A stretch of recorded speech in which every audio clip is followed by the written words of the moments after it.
Ugenzi mlioko hapa, mabalozi, wageni waalikwa, wadau wetu, ladies and gentlemen.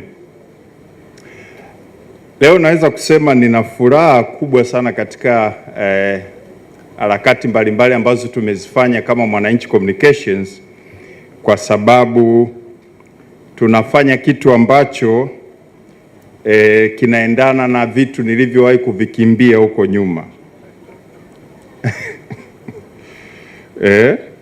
Na nitawaambia kwa nini hii initiative inakuja ikiwa na mvuto unaonipa hiyo furaha. Nilipoanza kazi ya uandishi wa habari, moja ya maeneo niliyoambiwa kuyafanyia kazi ilikuwa ni sekta ya kilimo, na kulikuwa na sababu kwa nini nilipangwa kwenye sekta ya kilimo. Lakini jinsi kazi zilivyokwenda, ikatokezea kwamba kilimo nikawa nakipa nafasi ndogo, nikajikuta na kuwa naandika habari za biashara na uchumi kwenye sekta ya uzalishaji, ICT, telecommunication, entertainment, mashindano ya urembo, michezo na mambo mbalimbali ya kibiashara. So kilimo kidogo nikawa nimekiweka pembeni. Na wenzangu niliosoma nao wakawa wanashangaa, kwanza huyu mtu alisoma kilimo huko kwenye magazeti anatafuta nini? Sasa leo tunapozindua hii, iko close to me, pamoja na kwamba tunafanya jitihada kama Mwananchi Communications, iko very close to my heart, kwa sababu angalau narudisha ile service nyumbani kwenye sekta ya kilimo. Na nafurahi tumtambulisha Profesa Maulidi Mwatawala, ambaye huyu tumesoma naye, tumekuwa mameti kwenye mabweni, tumeanza maisha, na leo yeye amebaki kwenye kilimo. Mimi niko huku leo namleta kwenye kilimo, tunakutana katika staili tofauti. Sasa kilimo tunachotaka kufanya leo ni kile ambacho kinaenda kuunganisha sekta mbalimbali zinazohusika katika wadau mbalimbali wanaohusika katika uzalishaji wa kilimo, shughuli za kilimo. Miaka mitatu iliyopita tulifanya mkutano kupitia jukwaa la fikra. Mkutano ule uliangazia katika sekta ya kilimo. Alizungumzwa pale mazuri sana, kukiwa na wadau kutoka sekta ya binafsi, kutoka serikalini na kutoka katika wakulima mbalimbali. Wote hao makundi yote ndio yataja, wakiwa na shamba la mfano pale likionyeshwa na wale maafisa ugani, na wakulima wakauliza, mbegu yako hii sisi tunapoitumia inatuletea shida hii, pembejeo hii au pesticide hii tunavyoitumia hatujaelewa tunaitumia vizuri. Kwa kunakuwa na njia ya mawasiliano ya moja kwa moja ya matatizo ya wakulima wakiwa pale field, na wataalam na watoa huduma wakiwepo pale wakionyesha bidhaa mbalimbali, solution walizonazo na jinsi gani wanaweza kuwasaidia wakulima. Kwa hiyo kwa kushirikiana na wizara, kushirikiana na wadau mbalimbali, mojawapo akiwa Vodacom, ambao leo baadaye nisiwaibie mapema, niache uondo utakuja kule baadaye, lakini tunaishi ile collaboration kwamba peke yetu hatuwezi kufanya. Sisi we are expert wa kutengeneza content. Vodacom, they have avenue to reach people. So the partnership brings us together, create content, news they can use, news farmers can use through Vodacom ways of communicating, be it through smartphone or SMS, whatever, but to make sure that wakulima gets what they want to, information they want to use for their daily operation. Kwamba wanapataje fursa sasa ya kupata majawabu kwa haraka pale walipo, na wakapata taarifa za uhakika na wao wakafanya maamuzi ambayo yana tija. Kwa hiyo niwakaribishe sana jioni ya leo. Baada ya hapa tutakuwa tukifanya hizi shughuli mikoani kulingana na taratibu tutakazopangiana na elekezwa na Wizara ya Kilimo. Kama tutasema tunaanza na pamba, tutakwenda labda mkoa wa Simiyu. Zao lolote tutakalosema sasa tunakwenda kufata hili, tutakwenda kwenye mkoa ambao unazalisha zaidi lile zao, na kushirikiana na wadau wetu mbalimbali, basi tutakwenda kutafuta suluhisho kwa wakulima wetu, na tutakachokuwa tukitengeneza kitarudi kwenye magazeti yetu, kitarudi kwenye social media zetu, kitarudi kwenye Mwananchi Digital, kitakwenda kwenye application ya mkulima ya Vodacom ambayo inapeleka zile taarifa. Kwa hiyo nimkaribishe ndugu yangu Sito kutoka Vodacom kwa ajili ya kuzungumza maneno machache, alafu naye atamkaribisha mwenyekiti. Asante sana. Makofi tafadhali. Mr. Thiso, karibu. Karibu.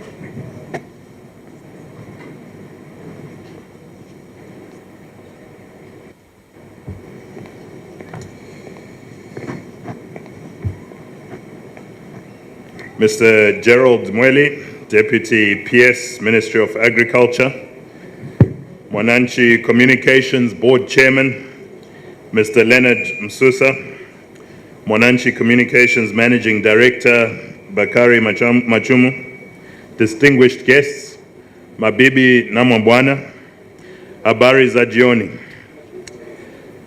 Kwanza kabisa, hongera Bakari, to you and your team on following up all the initiatives that you started to raise last year throughout your Thought Leadership series and that symposia that you ran very well.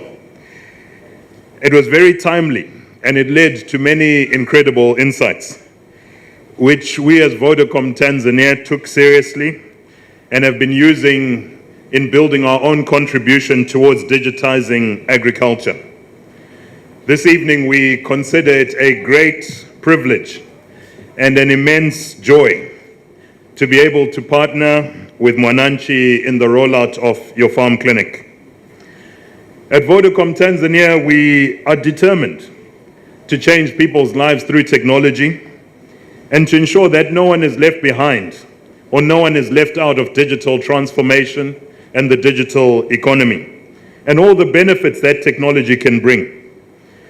What technology can do in agriculture is very, very visible, and it's a clear way to demonstrate this vision and to dispel the view and the notion that technology and connectivity is only about e-commerce or about social media and has no bearing on the lives of all Tanzanians.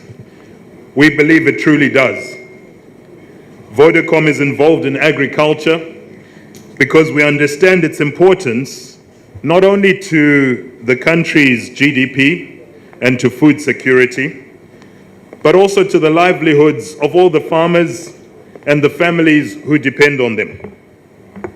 However, we remain fully aware and cognizant that our farmers, especially smallholder farmers, continue to face multiple challenges and obstacles that ultimately impede their ability to achieve their full potential. Some of these challenges are well known, but they include a lack of data and information on land preparation, planning, planting, etc. Some of them include affordable access to quality inputs. Some of the challenges indeed involve a lack of access to financial services such as loans and overdrafts. These challenges are significant, and these challenges can actually be addressed with the appropriate technology and with strong and clear partnerships such as the one that we are launching today with Mwananchi. That is why part of what our journey has been about is Vodacom and agriculture. That's why we innovated and introduced Mkulima in Tanzania. Mkulima is an easy system for all agricultural stakeholders It enables easy communication and transaction between companies, the government, or farmer at any time. And Kulima is helping farmers and agri-businesses transition to digital technologies, starting from digitizing the procurement operations. Digitizing this agricultural last mile, if you like, gives efficiencies to farmers and agri-businesses with benefits such as reduced costs of operation, such as increased security in their payments and receipts of their payments, and also productivity. But in addition to all of this, the data that is generated by smallholder farmers by the digital solution enables these smallholder farmers who have previously been financially included. It enables them to develop farmer profiles, to develop economic identities. And these economic identities will unlock access to financial services such as loans and overdrafts, insurance, and many other services on Tanzania's leading mobile platform, M-Pesa. This last one is something that led to our announcement just this week in a partnership with Tanzania Breweries Limited to make the BankQ system available to Tanzanian farmers. This agreement makes blockchain technology available to these farmers with all the logistical benefits that this will bring. Deputy Permanent Secretary, we truly believe that not a single organization can meet the wide and varying challenges that face many smallholder farmers in Tanzania. That's why we believe in partnerships across organizations and private sector, but also, very importantly, with the government of Tanzania to support our joint objectives of ensuring that farmers across the country are able to reach their full potential for the good of the Tanzanian economy, for the farmers, and for all the families who depend on these farmers. That is why at Vodacom, when we get up every day to connect the unconnected, to bank the unbanked, to digitally empower Tanzania, we say pamoja tunaweza. Asanteni sana. Makofi tafadhali. Well, Anna, yes. Kwanza kuna kitu hapo nadhani utakuwa umeweza kukispot, lakini neno kubwa ambalo ameliongelea Mr. Sitho ni partnerships. Na kama umeweza pia kuspot, kulikuwa na opportunities nyingi sana kwenye kilimo, na natumaini humu ndani kuna wadau wengi mbalimbali wa kilimo. Kuna Mkulima. Kama hauja download app ya Mkulima, tunaomba uweze kudownload, uweze kuona hizi fursa mbalimbali. Tuweze kuishukuru Vodacom kwa kuweza kutuletea Mkulima ambayo inakutanisha wakulima mbalimbali na stakeholders mbalimbali. Kwa this is very important for you kama hupo hapa. Lakini vile vile Mwananchi Communications Limited ina mbegu ya dhahabu. Kila Jumamosi unaweza ukasoma gazeti lako la Mwananchi ukapata habari mbalimbali kuhusiana na kilimo. Sasa kwa kuendelea, ningependa kumkaribisha Board Chairman wa Mwananchi Communications Limited, Mr. Leonard Mususa, afiki hapa mbele na kutupa remarks zake. Karibu sana. Tupige makofi. Jamani, mbona tuko hivyo, tumepoa namna hiyo? Mbona tumepoa hivyo jamani wapendwa? Okay, karibu Mr. Mususa. Naibu Katibu Mkuu Gerard Mweli, Bwana Sito Mlalose, mkurugenzi mtendaji wa Vodacom, Bwana Bakari Machumu, mkurugenzi mtendaji wa Mwananchi Communications Limited, Profesa Maulidi Mwatawana kutoka University ya Sokoine ya Agriculture, wadau wetu mliopo hapa na mnaotufuatilia kwa njia ya mtandao. Nawashukuruni sana kwa kujiunga nasi jioni hii. Hii inaashiria ari mlionayo ya kuchangia katika maendeleo ya sekta ya kilimo. Nafikiri hivi karibuni, hasa katika hii awamu ya 6, tumeona juhudi ambazo wizara inachukua au inafanya ili kujiweka karibu zaidi na wadau katika sekta hii. Tumeona mawaziri, waziri na naibu wake wako mstari wa mbele katika kutatua changamoto mbalimbali katika hii sekta. Kwa hiyo uongozi wote katika hii wizara wako mbele kabisa, karibu na wadau katika kutatua matatizo yao. Mimi ni mwenyekiti wa TBL na nimeona juhudi inayofanyika ya wizara kujaribu kuwasaidia contract farmers wa mtama, wa zabibu, wa shairi, ambayo kuongeza uzalishaji, wapate kuzalisha na kuwaongeza farmers ambao wanalima hayo mazao. Na kama tunavyotambua, mabibi na mabwana, kilimo kimekuwa ni kichocheo kikubwa cha uchumi katika Tanzania. Hii ni tangu tupate uhuru au hata kabla ya hapo. Manake mimi nimezaliwa naona watu wanalima tu na nini, sijui ni wakati ule tena ndio tulikuwa vigogo kweli kweli, saizo sijui number 1 sijui number 2, korosho sijui number 1 number 2.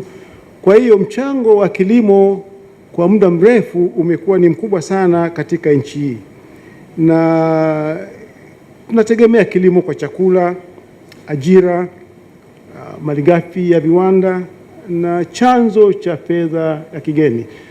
Asilimia kubwa ya watu Tanzania hapa wanajihusisha na kilimo.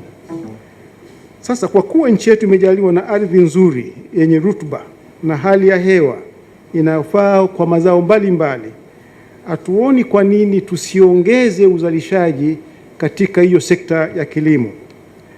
Lakini bila shaka mtakubaliana na mimi, nchi yetu ni sleeping giant. Kwa kweli ni sleeping giant. Kuna uzalishaji ambao bado ni duni, lakini tukifanya jitihada tunaweza kubadilisha hali hii. Ukichukulia kwa mfano chai, haingii akilini kuwa hapa jirani zetu wanawika duniani, sisi hatuko hata karibu. Ukichukulia ulimaji wa maua, mboga mboga, jirani zetu hapa wanawika, sisi wasiwasi. Hii ni kwa sababu gani? Ardhi tunayo kubwa zaidi kuliko wao, population tunayo kubwa kuliko wao. Sasa ni kitu gani wanachotushinda? Nafikiri tunavyokwenda kufanya sasa hivi ni muhimu, na kwa kutambua hiyo, kampuni ya Mwananchi kwa kushirikiana na Vodacom inaungana na Wizara ya Kilimo na wadau wengine kuzindua leo Farm Clinic. Farm Clinic inalenga kusaidia vipaumbele vya serikali kwenye sekta ya kilimo, vikiwemo utafiti na maendeleo, ufadhili wa kilimo, maendeleo ya kimiundombinu na vingine vingi, lengo likiwa ni kukuza mchango wa sekta hiyo iweze kukua, nafikiri kwa asilimia kama 10 hivi tukifika 2030. Kwa sasa hivi na sota kidogo, nafikiri tunaweza kuisukuma ikafika huko na mchango wake kuongezeka katika uchumi. Sasa wewe kama mdau wa sekta hii, ninakualika ujiunge nasi katika safari ya kunufaisha wakulima kupitia mfululizo wa matukio ya Farm Clinic hapa nchini. Atakuwa anatokea katika mikoa mbalimbali. Ninaomba nimalizie tu kwa kusema kilimo ni biashara ya uhakika na ya kudumu, na nafikiri tukiwawezesha watu wenye juhudi zao tutaona mabadiliko makubwa. Mara ya mwisho tumefanya semina katika jukwaa la fikra, kuna mama mmoja alijitokeza, niliguswa sana naye. Huyu mama alikuwa anaongelea jinsi alivyoanza kulima mpunga kwenye sehemu sijui zilikuwa ni kangapi, lakini kwa msaada wa USAID akaweza kuzalisha kutoka sehemu hiyo mara 5 ya vile alivyokuwa anazalisha mwanzoni. Yule mama akaongea pale, kidogo tushinde kumzuia kuongea, maana kajenga nyumba, kanunua gari, amesomesha watoto. Ile furaha yake nadhani ilikuwa infectious. Wote tulikuwa tunasema huyu mama katoka wapi, na kwa nini hawajajitokeza mama wengi kama hawa? Sasa sisi tunataka kufanya hivyo, tunapozunguka hivyo Tunapoleta wadau wote pamoja, tuzalishe basi watu wengi kama hao, to share your knowledge, tuweze kuiweka Tanzania katika msimamo wa hali ya juu kwenye kilimo, tuwe number one. Sio tunaangalia majirani hapa ambao wako nyuma katika mambo mengi na sisi, alafu wanatuzidi. Karibuni sana kwenye uzinduzi huu. Asanteni. Asante sana Mr. Mususa, asante sana Mr. Stetho, Mr. Bakari Machumu, na kuomba on the stage mwenyekiti Mr. Mususa, naomba nikurudishe hapa tafadhali. Pole.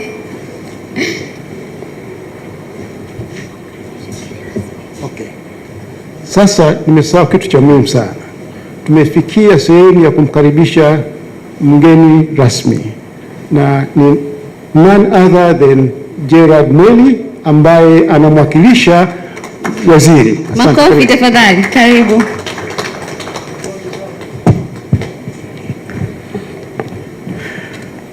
Jamhuri ya Muungano wa Tanzania. Kazi endelee. Jamani, Yesu wa Tanzania. Si tuna kauli yetu sisi na salamu yetu. Ndio. Jamhuri ya Muungano wa Tanzania. Kazi endelee. Mimi kwanza nishukuru sana, niwashukuru Mwananchi Communication, Sito from Vodacom, Mheshimiwa Mwenyekiti na mtendaji mkuu kaka yangu Bakari kwa kuona umuhimu wa kuhold hii event ya kuzungumzia kilimo. Kuna mambo mengi sana mngeweza kuamua kuyazungumza, lakini mmeona mzungumzie kilimo. Mimi ni mgeni kwenye sekta ya kilimo, nina wiki ya pili hii. Nilikuwa ofisi ya Rais TAMISEMI, sasa hivi niko kilimo. Kwanza nianze kwa kumshukuru Mheshimiwa Rais Samia Suluhu Hassan kwa mambo mawili. Kwanza kwa kunipatia nafasi ya kuhudumu kwenye sekta hii, kwa sababu najiona kabisa namhudumia moja kwa moja mwananchi. Lakini jambo la pili, namshukuru Mheshimiwa Rais kwa kuamua sasa kufanya kilimo kiwe ni suluhisho la matatizo ya ajira na suluhisho la uchumi. Ndugu zangu, lazima tukubaliane, sisi kama Afrika, specifically Tanzania, tuna export nini zaidi ya mazao ya kilimo? Kama tunazungumzia kwamba uchumi lazima ufanye exportation, una export nini zaidi ya mazao ya kilimo? Kwa sisi tumeamua, Mheshimiwa Rais ameamua, na ameamua kwa kufanya mambo makubwa manne. Nitazungumzia kwa ufupi sana. Kwanza, kwa mara ya kwanza toka nchi hii imeumbwa, maana nchi hii ya Tanzania imeumbwa mwaka 1964 baada ya kuunganisha zile nchi zetu mbili, na ni nchi pekee yake ambayo Afrika imetengenezwa na Waafrika. Nchi zote zilirithi mipaka, Tanzania pekee yake ndio imetengeneza mipaka yake. Na toka tumeanza kama nchi tulibainisha wazi kabisa kwamba kilimo ndio uti wa mgongo wa nchi hii, na kwa vipindi tofauti tumefanya mambo mengi sana. Tumewekeza kwenye vyuo, tuna vyuo vingi sana vya kilimo katika ngazi mbalimbali. Kuanzia chuo kikuu, tuna chuo kikuu maarufu cha Sokoine, lakini tuna vyuo vya kati na vyuo vya chini. Tumeanzisha research institutes nyingi, lakini yote haya ambayo pamoja na kuyaanzisha, bado sisi wenyewe tukikaa tunajiona bado kilimo hakichangii. Mwaka huu Mheshimiwa Rais amefanya jambo moja. Toka nchi iumbwe hii, ameongeza bajeti kutoka bilioni 298 mpaka bilioni 751. Ni jambo kubwa sana. Lakini ndani ya bajeti hiyo ameongeza bajeti ya irrigation kutoka chini ya bilioni 40 mpaka bilioni 300. Malengo yetu sisi kama wizara, malengo ya serikali ambayo inaongozwa na Mheshimiwa Samia Suluhu Hassan, na sisi pale wizarani tunaongozwa na Mheshimiwa Hussein Bashe, ni kufanya mambo makubwa manne. La kwanza ni kuhakikisha tunaimarisha research and development. Moja ya changamoto kubwa sana ya Tanzania mpaka sasa hivi, pamoja na kusema kwamba tunawekeza kwenye kilimo kila siku, hatujajitosheleza kwenye mbegu. Tuna import almost 80% ya mbegu ambazo zinatumika kuzalisha. Kwa mwaka huu tunataka tuanze kujitosheleza kwenye mbegu. Mtaona kuanzia mwezi wa 8 tutakuwa na mashamba makubwa sana kwenye research institutes zetu, lakini tuna mashamba makubwa sana yameanza kutanuliwa kwa ajili ya kuhakikisha tunazalisha mbegu zetu. tunazalisha mbegu zote za aina tatu. Maana kwenye mbegu kuna stage tatu. Kuna zile basic seeds ambazo zinazalishwa na taasisi ya tafiti kwa ajili ya sasa, zikishapitishwa na zikishakuwa certified zinaenda kufanywa multiplication. Kwa hiyo tunataka kwanza tujitosheleze kwenye mbegu.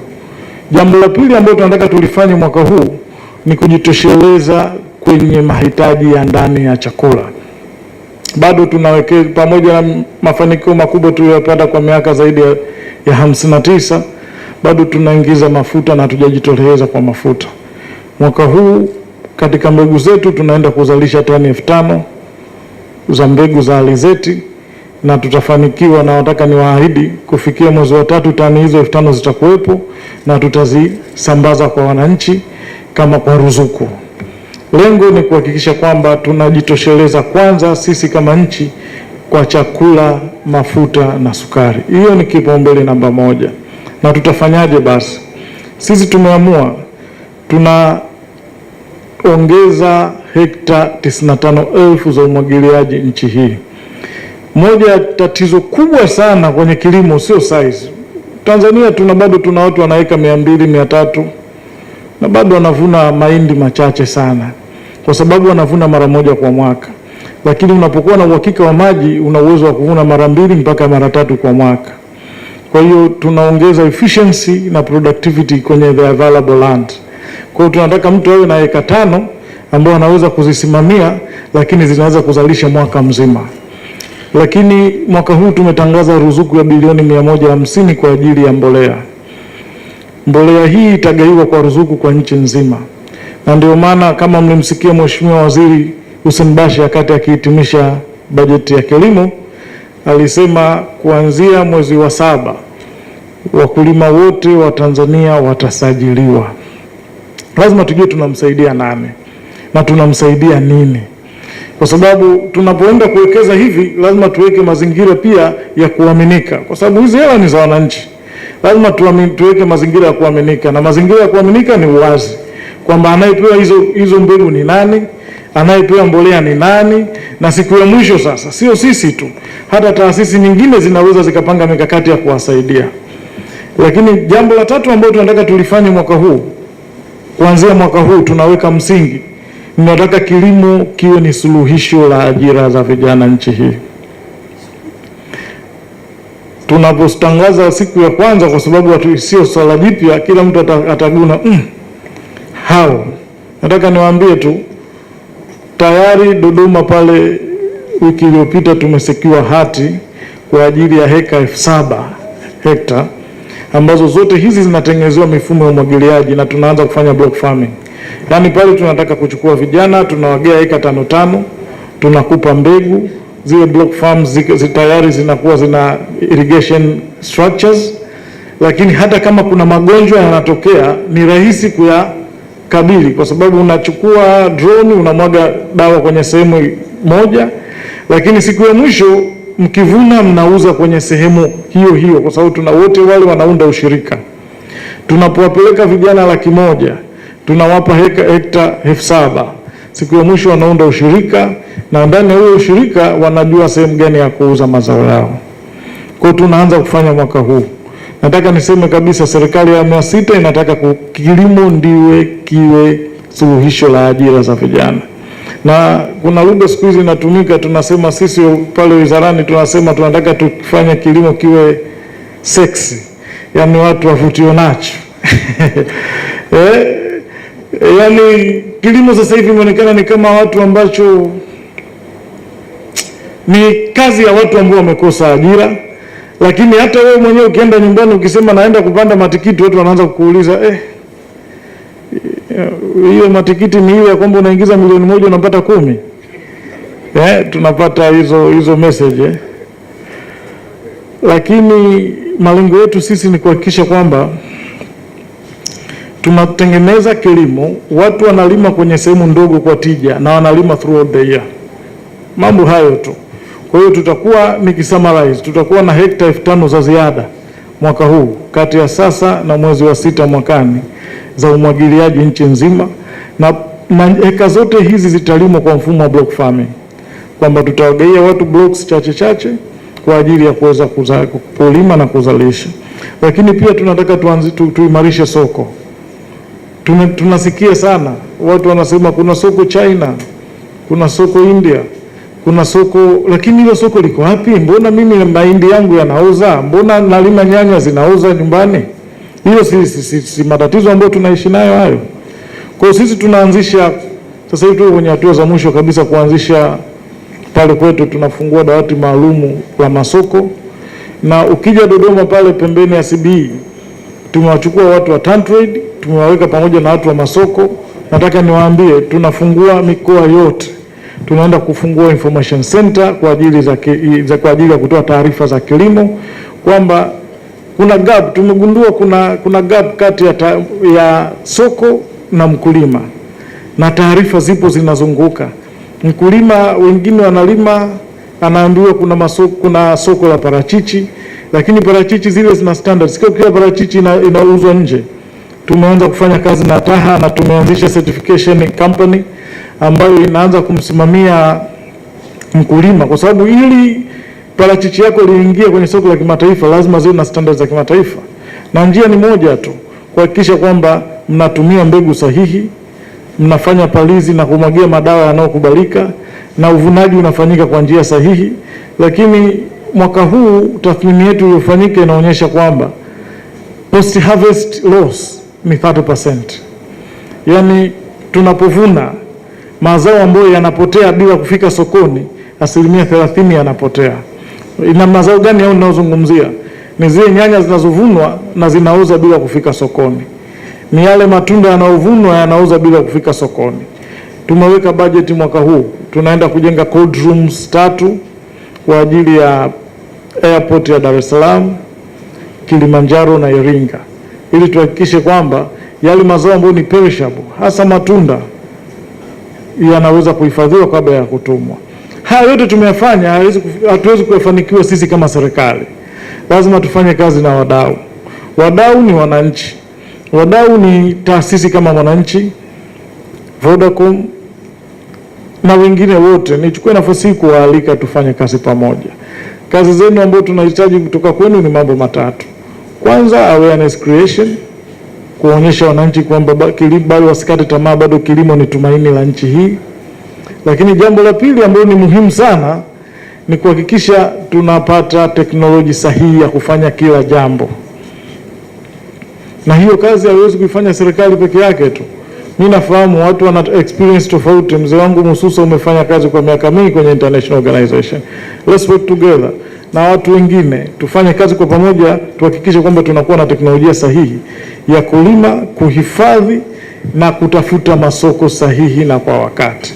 Kwa hiyo mimi niseme tu, tulivyosikia kuna shughuli hii, Mheshimiwa Waziri amekosa ndege kufika kwa wakati, lakini alikuwa anataka kuja, na mimi nilitumwa, nilikuwa na shughuli nyingine nimeiacha ili nije hapa kuonyesha commitment ya serikali kwenye jambo hili, commitment ya serikali kwenye kushirikiana na wadau, lakini kwenye commitment ya serikali kwenye kufanya transformation. Hili jambo liko wazi, na niseme tu, jambo la kwanza tutafunguka. Sisi kama wizara tutafunguka. Nimesema tutakuwa na center, information center nchi nzima, lakini tunafungua contact center. Sato, we had a discussion yesterday with your team that we are going to open a contact center at Dodoma HQ, kuhakikisha kwamba watu wanaweza kupiga simu masaa 24 kuuliza, kujibiwa maswali yao na kupata solutions. Kwa sababu kama Vodacom inaona customers milioni 17 na watu hawajai ofisini na watu hawapotezi fedha zao, kwa nini sisi tushindwe kuhudumia wakulima milioni 5, milioni 6? Right approach. Na sisi hatutakujifungia.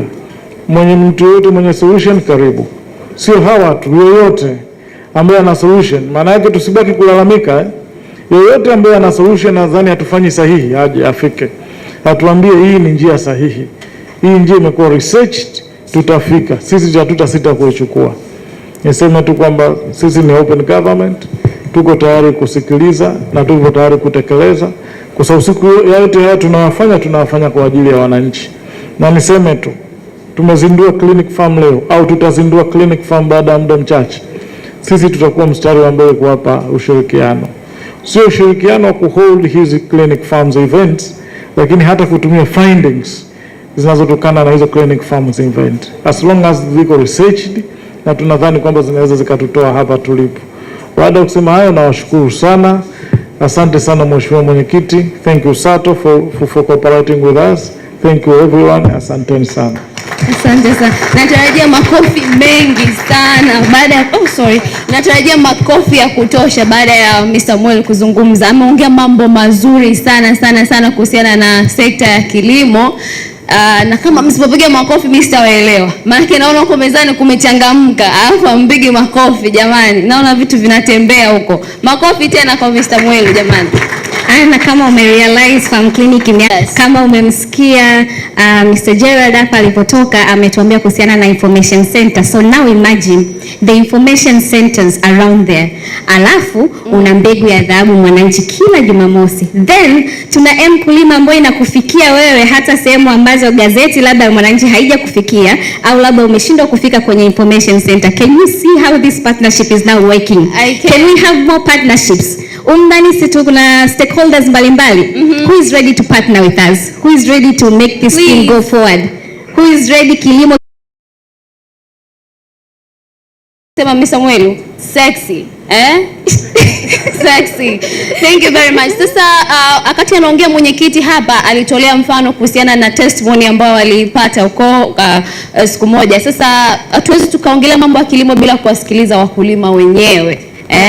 Na jioni ya leo tunao wakulima hapa watakuja kutoa testimony zao hapa, safari zao imekuwaje kuanzia mpaka sasa hivi. Please naomba makofi ya kutosha na kumkaribisha on the stage Miss Rose Bunge anapokuja kutoa testimony yake. Rose, karibu.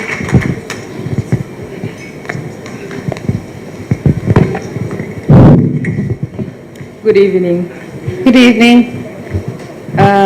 Allow me to say protocol observed and proceed.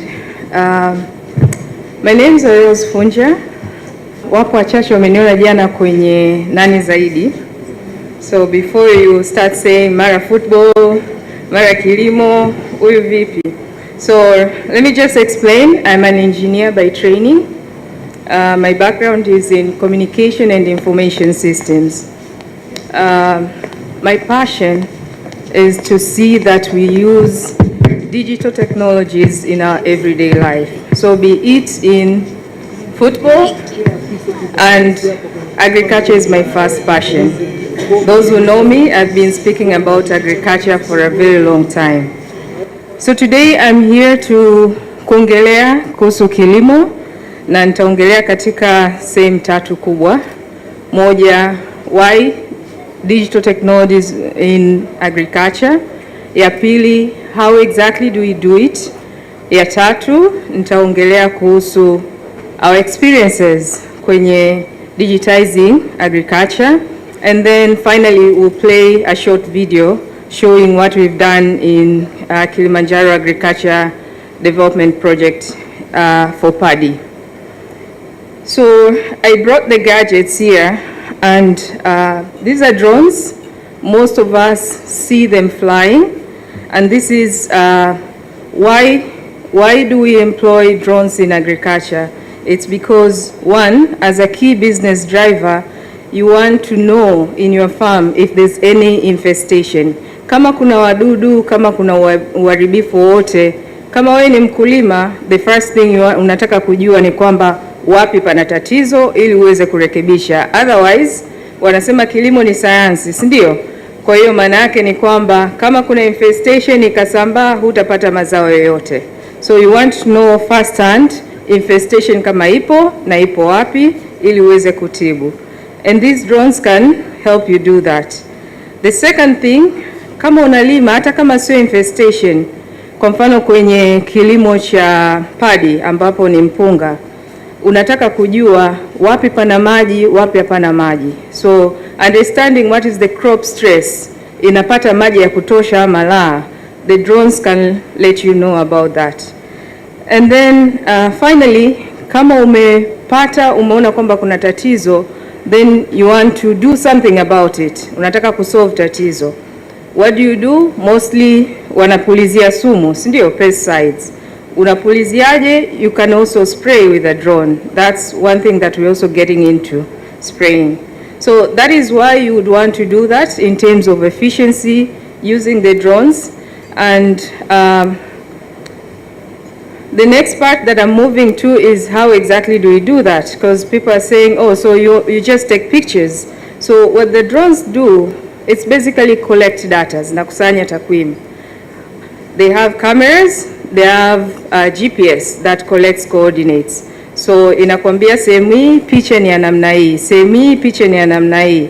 So that's what we do. We go to the farm, we plan our flights, tunajua demarcations za farm, una plan, ukisha plan, then you go and fly. So it flies, it goes back and forth as it moves forwards, and you collect the data.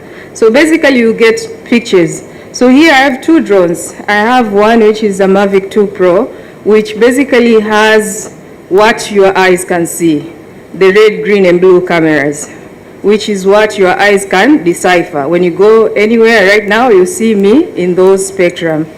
But then I have the other one, which is also a mass spectral, the white one. The DJI, it has more spectrum in terms of cameras. So it has the red, green, and blue, but then it has red edge and infrared. And what that does is it tells you further. It collects additional information ambayo sasa utaweza kudecipher kujua plant health. Utaweza kudecipher kucollect knowledge ambayo unaweza ukatengenezea algorithm kuweza kujua kwamba kama hii picha inakuwa hivi, alafu kwenye ile plot wakapeleka mazao laboratory, wakacompare, wakasema this picture means kwamba zao liko stressed by this level. This picture means kwamba zao lina afya na linaweza lika produce by this level. So you create those algorithm, and then that's an intellectual property that you can actually use kwenye widespread. So hiyo ndo tunaita artificial intelligence, ndio ile intelligence ambayo unaitengeneza. So you could do that with that. So that's how we do it. We collect the data, we analyze the data, we understand exactly what is happening on the farm. The next stage is now to act. How do you act? It could be advising the farmer what to do. It could be spraying. That's the next stage.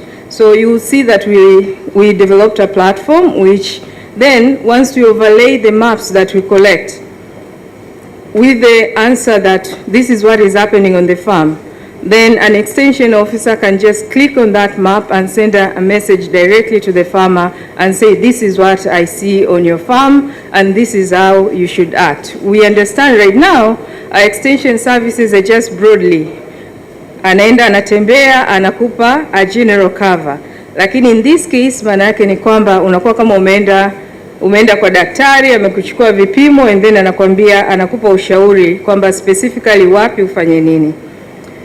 So finally, our experiences. We've done work a while back, 2 or 3 years back. We've worked with a research institute in the US, which was working on pre-harvest loss.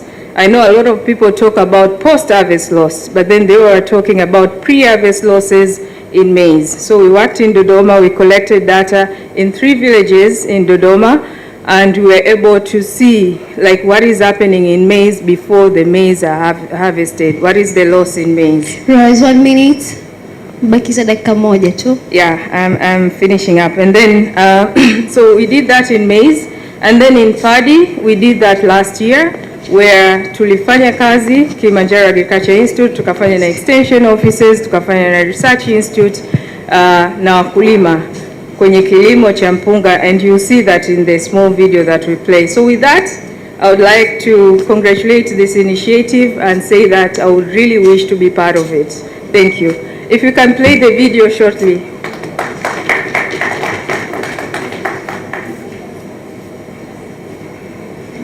Thank you very much, Rose. Now I would like to welcome Mr. Chacha on stage. Mkulima mwingine tena huyu aje atupe testimony yake.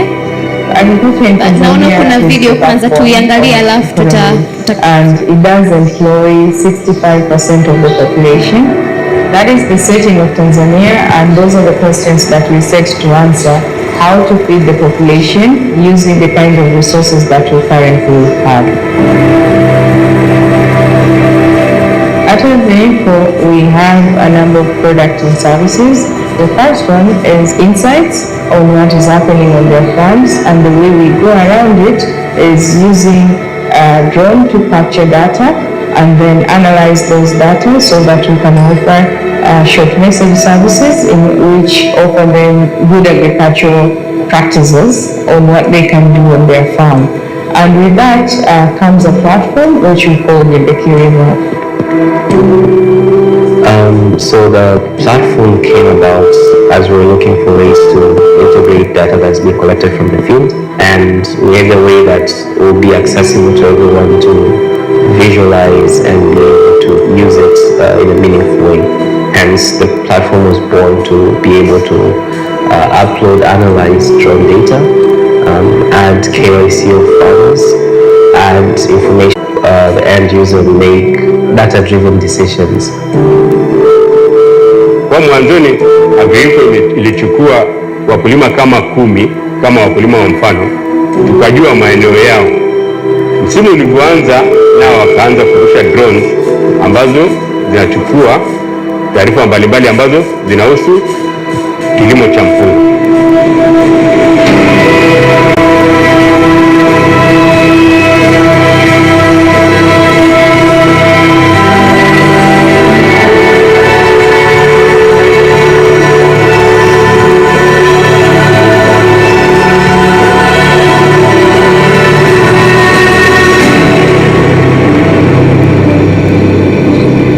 Kilimo jembe kwa kweli walitupa semina ya wataalamu na wakulima, kwa sababu teknolojia imebadilika. Kama wanavyotumia hizi drones na nini, akipita angani huko anaonyesha ni eneo lipi limelima, ni wapi pana ugonjwa, ni wapi pana changamoto. Tunayo majaribio yanayohusiana na mambo ya umwagiliaji, tunasema ni alternating wet and dry. Kwa hiyo kuna mashamba ambayo tunamwagilia kidogo sana na kuna mashamba ambayo tunamwagilia kama mkulima alivyozoea. Sasa ndege isiyo na rubani iliweza kugundua na kunionyesha kwamba kweli maeneo yale ambayo ni majaribio yanayonyweshwa kwa maji kidogo, ni kweli ilionyesha kwamba maji yalikuwa kidogo. Kwa hivyo inanionyesha kwamba huko mbeleni tutaweza kupata faida kubwa sana kutokana na teknolojia hii mpya. Tufikirie tu kwa hali ya kawaida. Bwana shamba ana uwezo wa kuzunguka mashamba labda 10 kwa siku, lakini hawezi kufanya hiyo kazi ambayo inatarajiwa. Bwana shamba atapita barabarani kuangalia kwa mbali na hataweza kuona kitu kilichoko zaidi ya mita 4-5 kwa usahihi. Lakini kwa kutumia teknolojia mpya kuna uhakika wa kwamba eneo lote, na nina uhakika kwamba kazi ambayo inafanywa na bwana shamba kwa muda wa mwezi mzima una uwezo wa kuifanya kwa masaa mawili. Wakati wa mradi wa kweli shughuli zetu za kilimo zimekwenda vizuri sana, kwa sababu mradi uliotengenezwa kitaalamu vizuri sana. Uzalishaji ulikuwa ni mzuri na wa juu kiasi kwamba watu wengine waliacha kazi na kuja kufanya kazi za kilimo. So in terms of the future of the green crop, we see a number of possibilities. One, given the data that we do collect, we are able to add on around financial services to the farmers, so in terms of loans. Another potential one, in sugar, they have issues around yellow sugar aphids. With our mapping, we're able to identify where those pests are. But then we're also able, once we identify, we're able to advise on where they can actually do spraying and save costs for the farmers. Makofi mengi tafadhali. Daros, kama unaweza ukafika hapa mbele just for 1 minute uweze ukatuonyesha the technology that you've been using.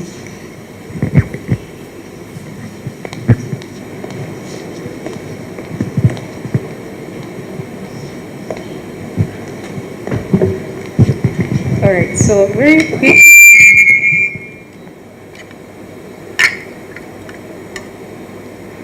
So just to demystify, so this is something that flies and it carries a payload. It can carry any payload. Some people use it to transform like medicine. Some people use it for something else, but then this one carries a camera. So you can see this camera has 6 lenses. So 3 of them are red, green, and blue. The rest are extra lenses that operate in a frequency that we cannot see in our eyes, but it can capture the data. So that's the essence of this, and that is different to this one, which basically it has just one camera that captures red, green, and blue. And that's the only thing. So this flies, as it flies, the camera, you can program it in a way that it points downwards, and as it flies, it captures the images, and those images, of course, inakuwa kama picha ya kawaida, picha, lakini zina overlap. Kwa sababu zina overlap, you can stitch them kama unavyo stitch clothes, and then you get a coverage, and then you do your assessment using a software. Asante sana Rose, makofi mengi sana kwake. Ningependa kumkaribisha Mr. Chacha, tuweza ukafika hapa mbele na tupa testimony yako. Tafadhali, let's keep time. Habari za jioni. Mimi kwa majina naitwa Mr. Sadara Chacha, natokea mkoa wa Pwani, ni mkulima, nalima kilimo cha mpunga kwa njia ya umwagiliaji, na ninatoka kwenye chama cha ushirika cha wakulima wa umwagiliaji kwa majina naitwa Chauru. Ndugu zanguni, nimekuja hapa, watu wengi sana usani wa Tanzania tulio wengi tunajua kama kilimo ni mtu aliyeshindwa maisha na anakwenda kwenye kilimo. 80% ya Watanzania wetu hivyo, na hususan vijana. Lakini naomba niwahakikishie, kama alivyozungumza hapa naibu waziri wa kilimo, naibu katibu mkuu waziri wa kilimo amesema kilimo ni ajira. Sisi kama chama cha ushirika cha wakulima umwagiliaji Chauru, tuna ajira ambazo ni rasmi kupitia kilimo na ajira zisizo rasmi. Tumeajiri vijana takriban 13. Tuna wataalamu wa kilimo, tuna manager, tuna wahasibu, tumewaajiri kupitia kilimo, na ni kilimo cha wakulima wadogo wadogo. Lakini tuna ajira zisizo rasmi za vijana. Tuna takriban watu 800 wanapata ajira pale. Na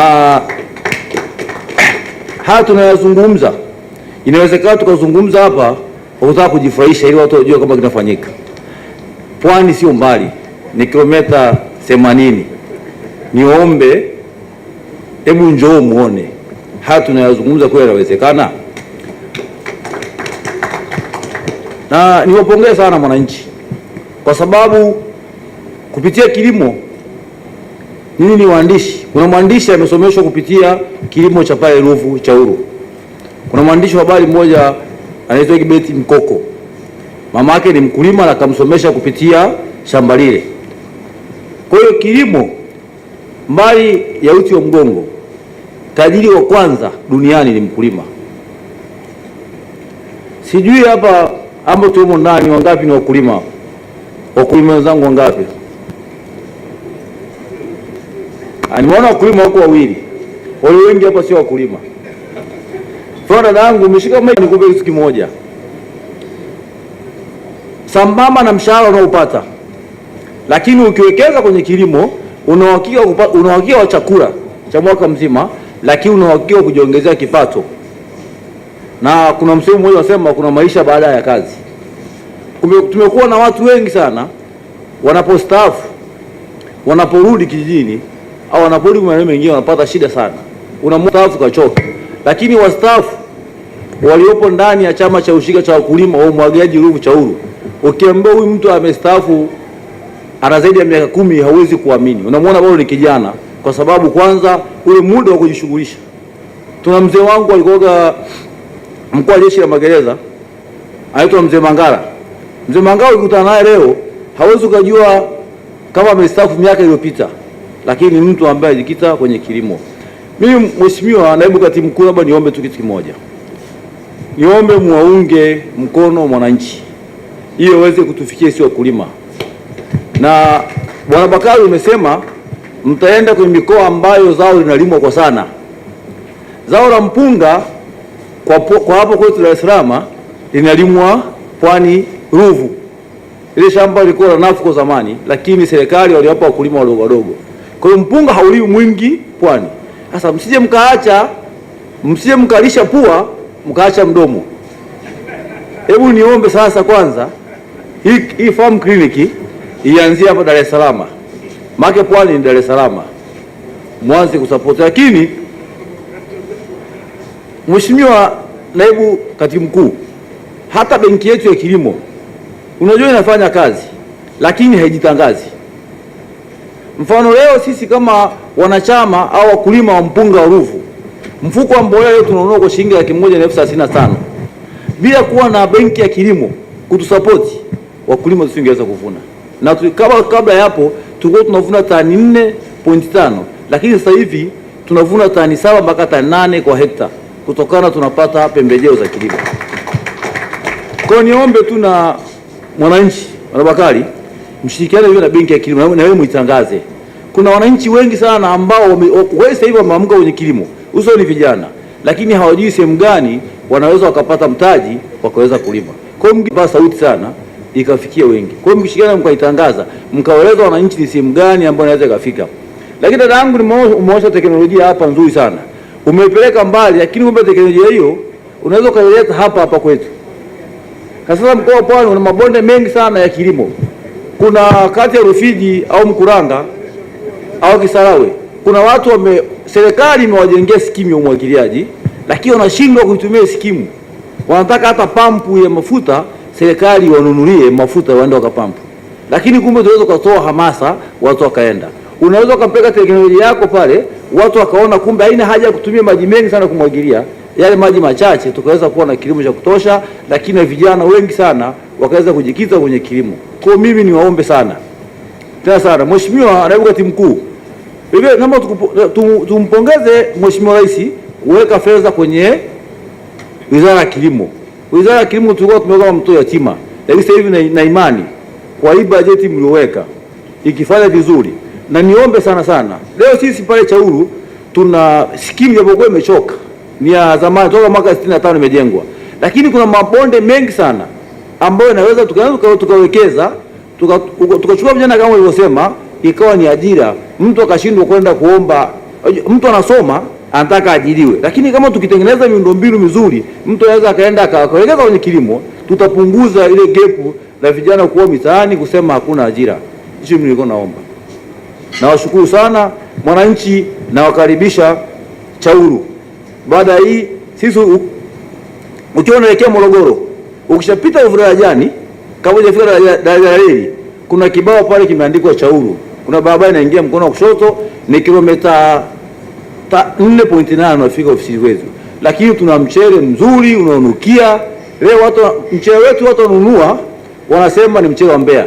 Kuna yule bwana ambaye mmemtangaza sana Mheshimiwa Naibu Katibu Mkuu, yule jamaa wa Mbeya yule, anasema sio anapeleka mchele wa Ubelgiji. Amekuja pale lakini kwa masharti kwamba tumuuzie mchele wetu, lakini kwa masharti kwamba aweke lebo yake. Na hizo kaambia kwa hicho hakiwezekani.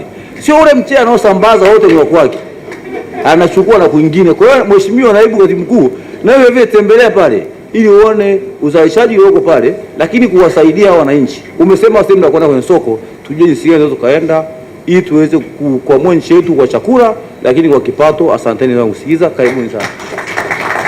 Chacha bwana, Chacha umejua kutumia nafasi yako vizuri kwa kweli.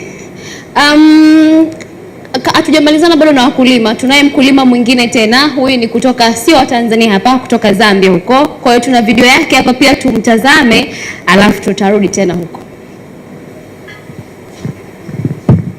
Okay, so we want to close it at this point, but if you feel you have a very burning issue, just one burning issue. Yeah, this is a copy by, if you can have the camera, this is done by FOL. If you show this to a young person, a young woman like me, and say go into agriculture, they're going to go into it? Definitely not.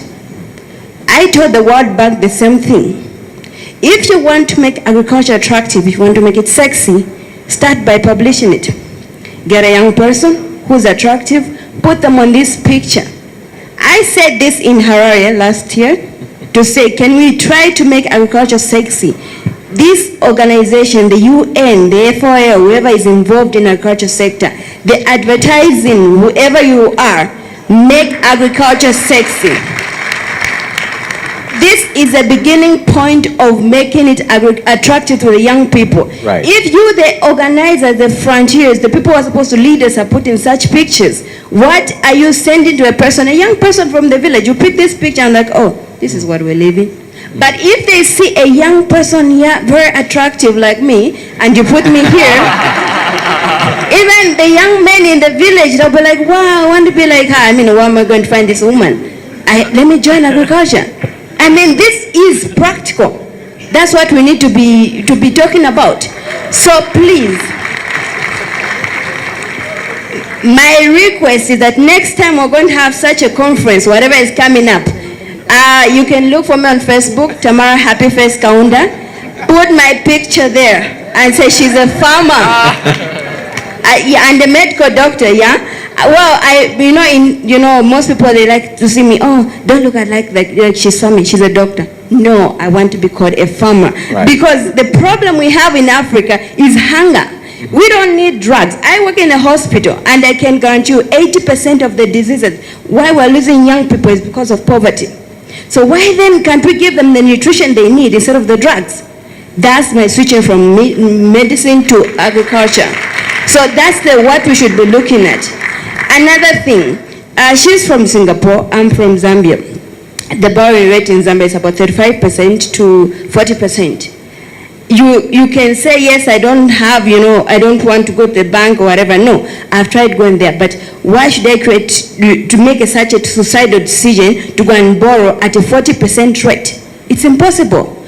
I want to go to the government to borrow. They said, no, you need to work for the government for 2 years. But I need the project running. I've got people following me. They need to come to the farm and see what I'm doing. So funding, we're not looking for charity. Like I was quite offended by the doctor lady who said, no, farming is not a charity. Yes, we're not looking for charity. But if you can give me $10,000 at a rate of maybe 5%, 2%, like the Chinese come, they come with a lower percentage and they come and invest here and they beat us. I cannot compete with her even if she came to Zambia because she borrowed maybe from Singapore at a lower rate. But look at me in Zambia, 40%, that's suicide. Right. So we can talk and talk and talk, but let's create an enabling environment for the African youth. Because we can't have so much vast land, yet we are languishing in poverty. Netherlands cannot export to Africa if they don't feed their own people. Yes, I'm happy the young people are exporting, but why are we leaving our people? Why are they dying? African graves are the richest because we've lost so many young people due to poverty and hunger. So we need to really critically look at agriculture as the oxygen for economical in Africa. It should not be a backbone. I can break my backbone today and I can live on. But if I don't have oxygen, I can't live on. So agriculture should be the oxygen of the economy in Africa. Thank you. What a way to actually powerfully finish this conversation. One, make agriculture sexy in order to attract young people into it. And number two, start seeing agriculture as the oxygen of our economies and not just the backbone of our economies. From our teams right here, we want to say thank you for watching this CNBC Africa special. I'm Eugene. Latricia, I want to be sexy too. Then become a farmer. I will. Okay, so now we would like to welcome Mr. Bakari Machumu on the stage. Yeah, the Managing Director of Mwananchi Communications Limited, please come on the stage. This is the moment we have been waiting for. Mwananchi Communications Limited, pamoja na Wizara ya Afya, pamoja na Wizara ya Kilimo, pamoja na Vodacom. Yes. Jambo letu sasa limewadia lililotuleta hapa. Asante, habari za jioni tena mabibi na mabwana. Nimuombe mgeni rasmi ndugu yangu Gerald Mweli tuungane hapa.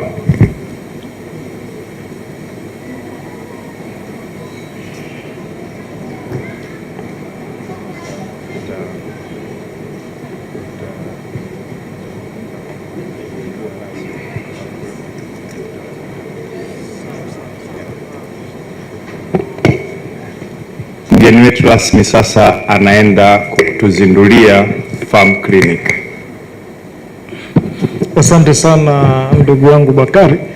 Kwa niaba ya Waziri wa Kilimo Mheshimiwa Hussein Bashe, naomba nichukue nafasi hii kusema farm clinic imezinduliwa rasmi.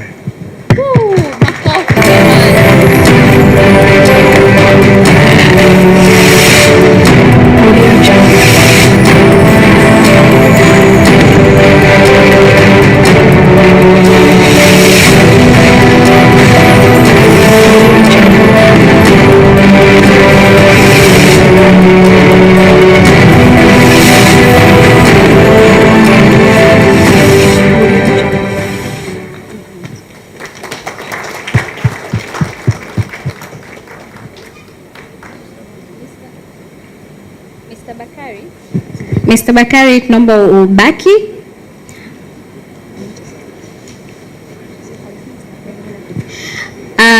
Hapa mbele ningependa pia kumkaribisha Managing Director wa Vodacom, Mr. Sito. Please join the stage.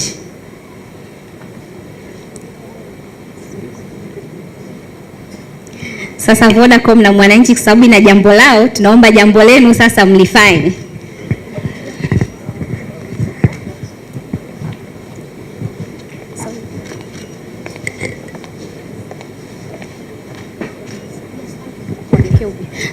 Tunaomba mgeukie hivi kidogo. Mgeni rasmi, karibu. Okay.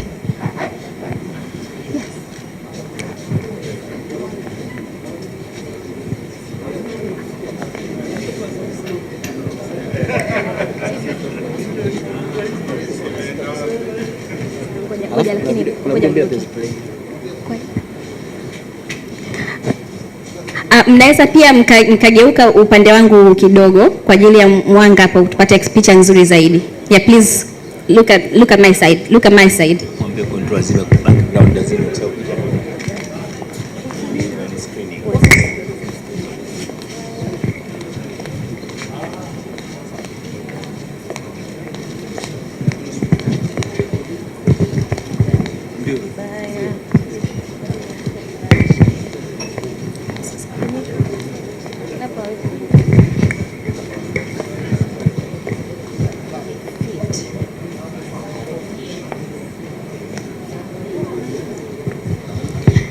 Tunashukuru Mwananchi Communications Limited pamoja na Vodacom for this amazing partnership. Ningeomba Mr. Sito uweze can you please give us a short word on this partnership? Anything. Please, anything that you'd like to say, please. Please speak again.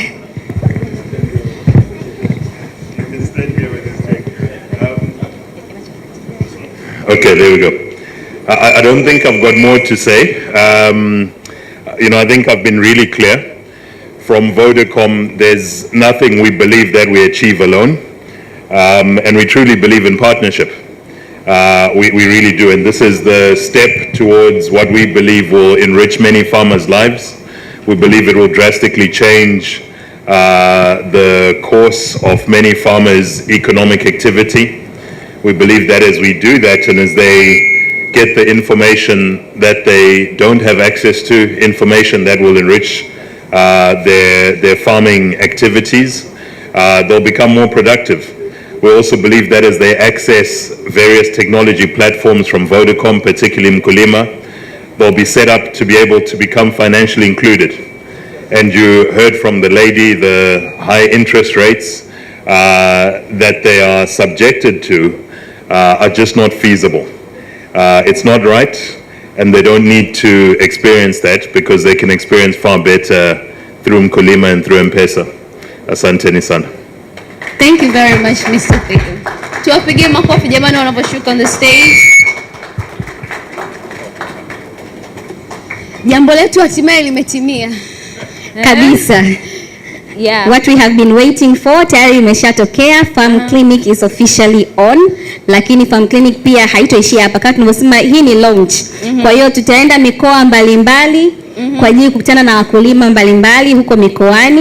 Kwa hiyo just be on the lookout. Angalia kwenye page zetu za Mwananchi, social media na pia kwenye gazeti ili uweze kujua kwamba farm clinic inakufikia siku gani kwenye mkoa wako. And the good thing is tumepata baraka zote kutoka serikalini, so we are good to go. We are good to go. Wote ambao tuko hapa ndani na ambao wanatutazama sasa hivi kupitia Mwananchi Digital, na imani tumejifunza vitu vingi sana. Kuanzia tumeanza launch yetu ya leo, wamezungumza wakulima, wamezungumza watu mbalimbali. Sasa ni ule muda wa comments. Nataka kusikia maoni tofauti ambayo sasa mnataka kuyaleta kwa serikali, kwa wakulima, chochote kile ambacho unataka kukisema. Serikali iko hapa, wanawasikiliza. If you have anything that you have to say, any question, idea, comment, anything, sasa ndio ule wakati umefika. Tutakuwa tunapita huko kwenye meza, lakini pia kwa watu ambao wako majumbani, unaweza kututumia comment yako kupitia mitandao yetu yote ya kijamii. Tuko live right now kupitia YouTube channel, lakini pia tuko live kupitia Facebook, Twitter pamoja na Instagram. So tuanzie wapi jamani? Ukiwa na comment yoyote ambayo unataka kutoa mchango, unaweza ukanyosha mkono, tutapitisha mic ili uweze kutoa comments zako. Na kwa wale ambao wako nyumbani, again, just comment on our YouTube channel, Instagram, Facebook, na tutachukua zile comments zenu na kuziwasilisha. Anybody with a comment? Wapendwa, hatupata mazao na mambo mengine yote hatoendelea. Kwa sisi watu wa bima tunaungana na wadau wengine kusema kwamba tutafanya jambo la kumrudisha pale alipokuwa mkulima, gharama zotegemea kwamba angevuna, sisi tutampatia hizo kama gharama. Na tunavyoinsure ni vitu vingi ambavyo vinatokea kama wadudu, tunafahamu mambo ya nzige ambayo hako controlled. Kuna mambo mengi kama ya mvua iliyozidi, kiwango kidogo cha mvua, windstorm na vitu vyote vingi ambavyo vinaweza kuathiri. Kwa sisi watu wa bima tunasema tutakuwa pamoja. Kama tu serikali, nimesikia pale naibu katibu mkuu amesema wao tuko mara ya kwanza wameongeza bajeti. Ina maana sisi kama wadau pia tunasema na sisi tutakwenda bega kwa bega kila utakapopita. Vodacom, Mwananchi na serikali na sisi watu wa bima tuko nyuma yao. Ni hayo tu. Habari ya jioni. Labda kwa kuongezea, kwa majina naitwa Hussein Nasoro, natoka kampuni ya bima ya Jubilee. Kwa kuongezea alichosema mwenzangu hapa, kama tunavyofahamu kuna majanga mbalimbali, kuna mvua, kuna ukame. Mtu anakuwa hawezi kujua kama kuna mvua itatokea au kuna ukame. Kwa hiyo sisi tupo kwa ajili ya kuhakikisha kwamba endapo kuna ukame, endapo kuna mvua, huyu mtu asishindwe kuendelea kufanya kilimo msimu unaofuata au kufanya biashara nyingine kwa kutumia ile hela ambayo aliipoteza. Kwa hiyo kwa kumalizia, tunapenda kutoa shukrani na tunawakaribisha Farm Clinic watutembelee sisi makampuni ya bima kwa ajili ya kuweza kufanya partnership katika hii sekta. Asante. Hello. Mimi naitwa Adam Kamanda, ni director wa Past Trust, lakini nataka kutoa kwanza pongezi kubwa sana kwa sababu swala hili la Farm Clinic ni kubwa sana, na kwa sehemu ambayo nchi yetu tunakwenda sasa, na especially the youth ambao wapo na sisi, ni kitu muhimu sana. Mimi nataka niwaambie Vodacom pamoja na ndugu zangu wa Mwananchi, Past Trust kwa sasa in 20 years, kwa leo mikopo ya kilimo na whatever you have given to kilimo 31% ina guarantee pass. Sasa nataka niseme hiyo Farm Clinic mnafanya, we have a big data of farmers come to us, lakini sisi tutatoa guarantee paka 80% digital guarantee kwetu digitally ili mumfikie mkulima mdogo. Tupo Past Trust, tutafanya hilo. Hawa wadau ni muhimu sana katika kilimo. Nimeona kutoka Kilombero, we are working together and other financial institutions here. Past Trust tupo, naomba mkubali riski kidogo, sisi tutawapa digital guarantee. Karibuni sana. Asante sana. Habari za jioni, naitwa Clarius kutokea EFTA. EFTA sisi ni taasisi ya kifedha inayotoa mikopo katika kilimo. Tupo Tanzania zaidi ya miaka 17, tumeshatoa zaidi ya bilioni 200 na tumeshafanya financing. Kati ya hizo bilioni 200 ni zaidi ya 60% kwenye kilimo. Kwa hiyo ukiangalia ni data points nyingi sana tunazo, na nawakaribisha Vodacom tufanye kazi na MNO yoyote yule kupata hizo data point na kuweza kulink kupitia APIs tofauti, na tunaweza tukatoa mikopo na kufinance. Lakini nafikiri JICA yupo kwenye technology, parent company ambao ni EFAG imeinvest zaidi ya dola milioni 5 ndani ya miaka 2 ijayo kudigitize kilimo. Kwa hiyo tunaenda kufinance, research na kila kitu. Kwa hiyo karibuni sana, nafikiri stakeholders wote, insurers, financiers, pass, kwenye guarantees, karibuni sana. Asante. Tunashukuru sana. Tuna comment hapa kidogo. Asanteni. Kwa majina naitwa Gloriana Ndibalema, natoka International Institute of Tropical Agriculture. Sisi tunafanya utafiti wa kilimo na kwa muda mrefu tumefanya kazi na Wizara ya Kilimo, kwa karibu sana tumefanya kazi na TARI, na tunaweza tukasema tuna taarifa nyingi za kilimo kupitia utafiti, na platform hii ni nzuri kwa sababu kama msemaji aliyepita amesema kwamba tunatakiwa kufanya research for agriculture, research for development na sio research in development. So we are ready to work with the team ambao watafanya platform active katika kutoa support ya information related to researched information related to agriculture. Kwa hiyo tunapenda sana kufanya kazi na nyinyi wote na tuko tayari kushirikiana katika endeleza ili gurudumu la kusaidia smallholder farmers na kufanya waweze kuimprove their living. Thank you very much. Deti, niko na mrembo hapa naye anataka kuzungumza. Sawa. Habari, naitwa Sophie Ibrahim kutoka Simusola Limited Company.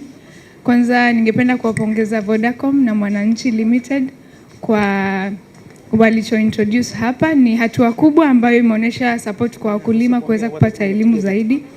Lakini ambacho ningependa kusisitiza, ambacho naona kwamba na sisi tunaweza tukawa wadau wa kuweza kuwasaidia wakulima kupata elimu, ni katika kuhakikisha kwamba mkulima hategemei kilimo cha mvua. Na Simusola Limited tunatoa pampu zinazotumia nishati ya jua ambayo ni sola. Kwa hiyo nafikiri kwamba na sisi tukiwa katika farm clinic inaweza kuwa ni fursa ya kuwaelimisha wakulima kwa ajili ya kuhakikisha kwamba wanaweza kulima mwaka mzima bila kusubiria mvua. Asanteni. Asante sana. Anyone else jamani? Kuna mwingine? Okay. Coming to you. Asante, habari za jioni. Naitwa Emmanuel Munisi, natoka TAHA. Ni kiongozi wa communication kutoka TAHA. Nipende kuchukua fursa hii kuwapongeza Mwananchi Communications Limited pamoja na Vodacom kwa this initiative. Sisi kama asasi kilele katika kukuza sekta ya horticulture nchini, tunaamini kwamba kuna mengi ambayo yako mbele yenu na mbele yetu katika kuwafikia wakulima katika mnyororo mzima wa kukuza kilimo nchini. Tumekuwa tukifanya kazi na Mwananchi pamoja na wadau wengine mbalimbali, lakini tunaamini this is the right platform, na sisi especially kwa sisi watu wa mawasiliano tunaamini this is the very right tool ambayo itaenda kuwafikia wakulima na the whole country at large. Thank you. Asante. Asante. Tunapokea comment ya mwisho. Asante. Naitwa Victor kutoka Stanbic Bank.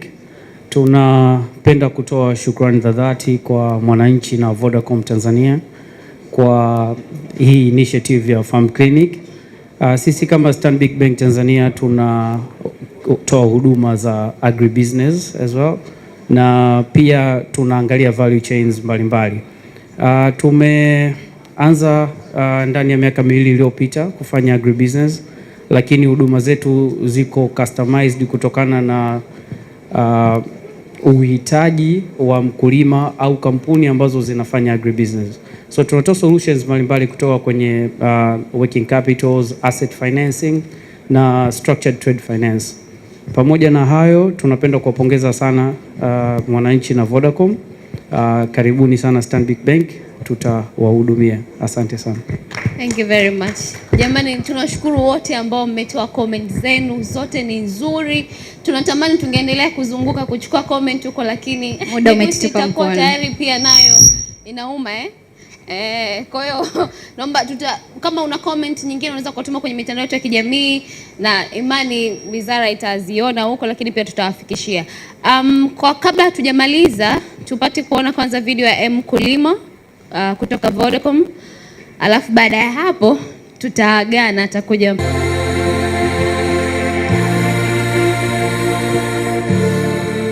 mkoa wetu una vitu vingi ambavyo vinaweza vikawa ni access kwa Watanzania kuja kuwekeza. Tumeona wenzetu wa Vodacom wamefikia wakulima wengi. Ninaamini kwamba kwenye miaka mitatu matarajio ya mkoa wa Simiyu kuona wakulima wote wamedigitalize kilimo kikiwa kwenye kiganja chao, litakuwa ni jambo ambalo tutakuwa tumefanikiwa kwa kiwango kikubwa. Kulipwa hela kwenye simu imesaidia kwanza ule upotevu, kule kuibiwa, na pale utauza pamba yako hela utaingiziwa kwenye simu yako. Hakuna mtu atakayekutolea simu halafu akatoa hela. Ukiangalia huko nyuma, miaka ya nyuma, fedha tunachukua mjini. Kwa lazima tuende Mwanza, tunachukua zile fedha, nikumbuka ni kilomita zaidi ya 120 kutokea Mwanza, tunasafiri na zile hela nyingi. Kwa riski yake ilikuwa ni kubwa. Lakini tuna njia tunayoitumia tuna kodi ndege, tuna uwanja wetu wa ndege hapa, lakini gharama ya kukodi ndege ni kubwa. Kwa huu mfumo tunaushukuru umekuja kutoa hizo riski pamoja na gharama nyingine ambazo zilikuwa sio za lazima. Swala likubwa sana ambalo tunaliona la haraka ni kwamba mkulima anapouza mazao yake angependa alipwe haraka. Serikali ilisema wakulima walipwe cashless. Makampuni kama Alliance General na kadhalika ambao tumefanya nao kazi kwa karibu sana wameweza kuwalipa wakulima sasa kwenye simu zao. Zaidi ya shilingi bilioni 3 zimeshalipwa kwa wakulima kwenye simu zao, na wakulima wameweza kuzitoa kwenye mawakala wetu ambao wameenea mkoa mzima. Mkulima, kilimo cha kisasa. Kilimo cha kisasa. Mkulima, kilimo cha kisasa. Makofi mengi sana kwa Vodacom na Mkulima. That was so wonderful. Nipende kumkaribisha mgeni wetu rasmi wa leo, Mr. Gerard, kama anaweza akaja mbele na kutupa some remarks. Karibu sana.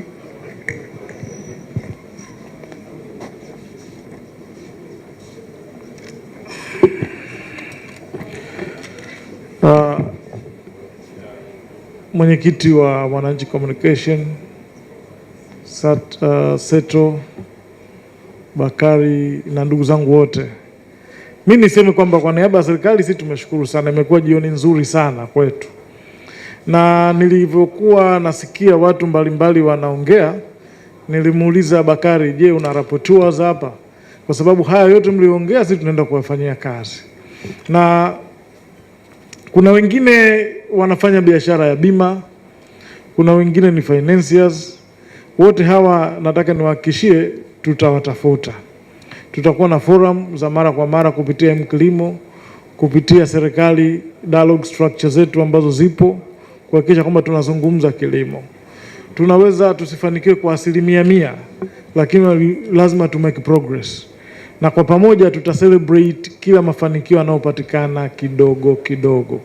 Lakini kitu ambacho nataka niwahakikishie wakati tunaenda kumaliza ni kwamba tukikutana tarehe 1 mwezi wa 6 mwaka 2023, hatutazungumza matatizo tuliyokuwa nayo leo. Tutazungumza matatizo yaliyosababishwa na mafanikio ambayo tutayapata katika kipindi hiki. Hilo ndio jambo ambalo nataka niwahakikishie. Kwa nawashukuru sana na asanteni sana. Asante sana. Mr. Bakari Machumu, nawe karibu on the stage kwa ajili ya neno la mwisho, alafu tutatukaribishia mtu ambaye atatufungia pia kwa siku ya leo.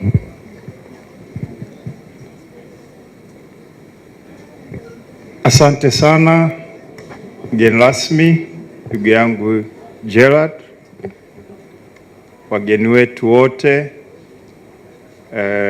Masaa mawili yamekimbia, na kwa sababu hii ilikuwa ni cocktail, nafikiri tumefanya mazoezi ya kutosha leo. Naona watu wanarushausha miguu kwa nyuma hivi. Kwa hiyo tunaelekea mwisho, na omba nimkaribishe atakaye kuja kutupa maneno ya mwisho ya kutuaga, ambayo pia ni mabadiliko ya sisi kama kampuni ya Mwananchi Communications, chombo cha habari, kutambua kwamba nyakati zimebadilika. Kwa hiyo na sisi tunatakiwa tuwe na mifumo na miundo inayokwenda kwenye vitu beyond news, beyond taarifa za kawaida. We transformed from being a news company into being a content company.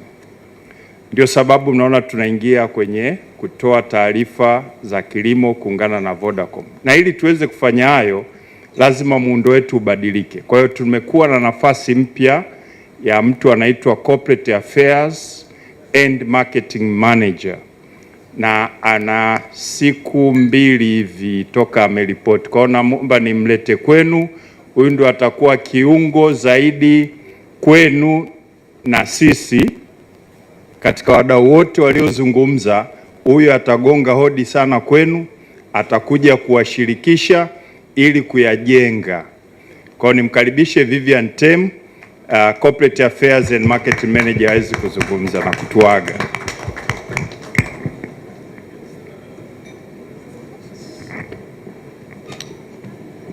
Habari za jioni. I've been introduced, so considering the time, I won't take so much of your time. I would like to extend our warmest thank you to the Honorable Anthony Mavunde, Deputy Minister of Agriculture, for joining us virtually this evening. Thank you so much. Mr. Gerald Mweri, Deputy Permanent Secretary, representing Honorable Hussein Bashe, Minister of Agriculture, for making time out of your busiest schedule to join us tonight as we're embarking on this journey of transforming the agriculture industry, which will directly impact our economy in Tanzania. And on behalf of Mwananchi Communications Limited, I would like to commit on the execution of everything that we have learned and heard tonight, because I believe everyone tonight would agree with us that agriculture is really the heart and soul of unlocking trade, and which is one of our objectives as Mwananchi Communications Limited. I would also want to thank you, our partners under Vodacom business, Vodacom, Kulima, Mr. Thito. Thank you so much. Your support is highly appreciated, and most of all for your innovative thinking to consider reaching out to the smallholder farmers. We thank you so much. Our chairman of Mwananchi Communications Board, we thank you so much for the usual support to the Mwananchi team. Ladies and gentlemen, we thank you, each and every one of you, for joining us tonight virtually and physically. Ladies and gentlemen, for one last time, a round of applause, please, to the organizing team from Mwananchi Communications Limited, which was led by Mr. Kenneth Mugabe for organizing such a wonderful and successful event. Each and every one of you guys is appreciated. So there's a saying, in every beginning, there's also an ending. Although we would like to end this event tonight, you already know this is the beginning of very many farm clinic series upcoming from Mwananchi. And for this year, we are committing to have 4 farm clinics in the month of July, October, September, and November. So please watch this space. Follow us on our social media platforms and on our Mwananchi newspaper. Every Saturday, we have Mbegu ya Dhahabu magazine, where you learn more of different crop farming and how best it can be done. But also, most of all, you're going to learn more of the market opportunities for those crops internationally and domestic. So please follow us closely on our social media platforms, and all of this news can as well be enjoyed via our e-paper platform. We have all the papers, including Mwananchi, and the magazine for Mbegu ya Dhahabu can be found there. Thank you so much, and good evening. Thank you. Very much. A round of applause for her, but please remain there. As we can remember, last year, Mr. Bakari Machum, on this venue, he promised to bring in more women in leadership. And actually, this is just the beginning. Many congratulations to him, sir. Thank you. Thank you for fulfilling your promises. And if he was able to do that, you can imagine that Mwananchi is going to fulfill its promises with Farm Clinic. Please trust us. I'd like to welcome Mr. Machum, our guest of honor. Mr. Sito, please. Yes. We are going to have a group picture. Mr. Leonard, please. Mr. Mususa.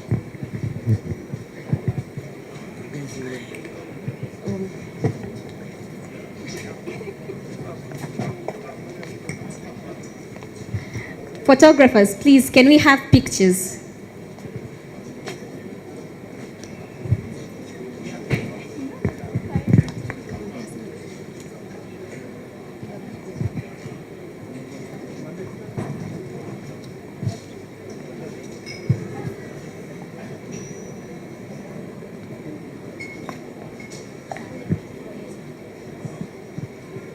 Wakati picha hii inaendelea, wafanyakazi wote wa Vodacom pia tunaomba wakimaliza mjumuike pia katika picha ya pamoja hapa mbele na wageni wetu. Wafanyakazi wa Vodacom.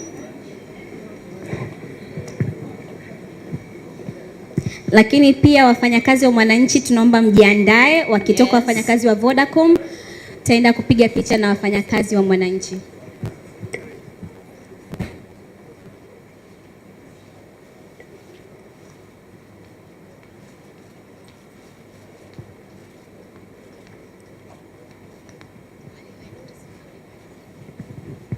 Sioni smiles jamani. Wafanyakazi wa Mwananchi tuomba msogee mbele. Mwananchi tafadhali. Mwananchi. Ana, usisahau kwamba hata wewe ni Mwananchi. I know, now ni kama an example.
Kana nafasi ka upendeleo.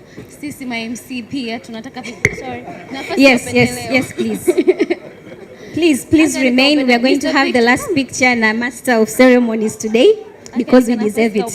For a good job well done.